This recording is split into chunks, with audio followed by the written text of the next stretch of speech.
Bagyong Nika, inaasang magla-landfall sa Isabela o Aurora sa Lunes bilang STS category, wind signal number 1 nakataas na sa Catanduanes. Update, Bagyong Nika, huling namataan ngayong umaga sa layong 1,145 km east of southeastern Luzon. Taglay nito lakas ng hangin aabot sa 55 km per hour at may pabugsong hangin aabot naman sa 70 km per hour.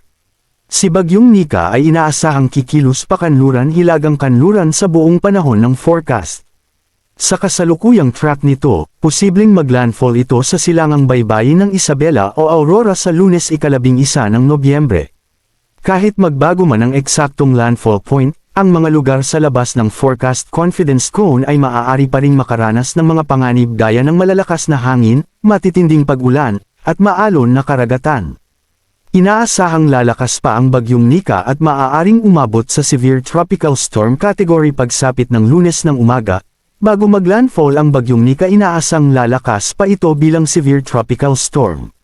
Subalit, inaasahan din ang unti-unting panghihina nito habang tumatawid sa bulubunduking bahagi ng mainland Luzon.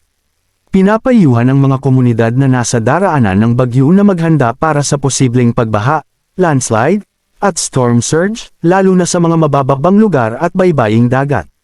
Bukod dito, magkakaroon ng maalon na karagatan sa mga baybayin ng Luzon at silangang bahagi ng Visayas, kaya't delikado para sa mga maliliit na sasakyang pandagat.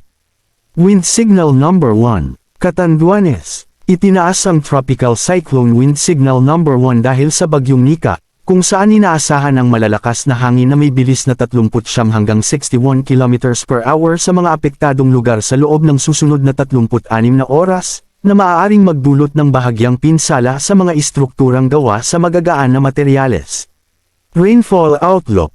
Mula ika-10 ng Nobyembre hanggang 12, inaasahan ang matinding pag-ulan dulot ng tropical cyclone Nika na makakaapekto sa ilang bahagi ng Hilagang at Gitnang Luzon.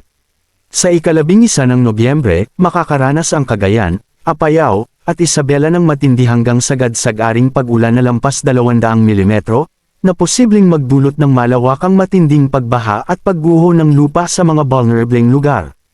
Samantala, inaasahan ang malakas hanggang matinding pag-ulan, 100 hanggang 200 mm, sa Abra, Kalinga, Mountain Province, at Aurora, na maaaring magdulot ng maraming insidente ng pagbaha, lalo na sa mga urbanisado, mabababang lugar, o malapit sa mga ilog.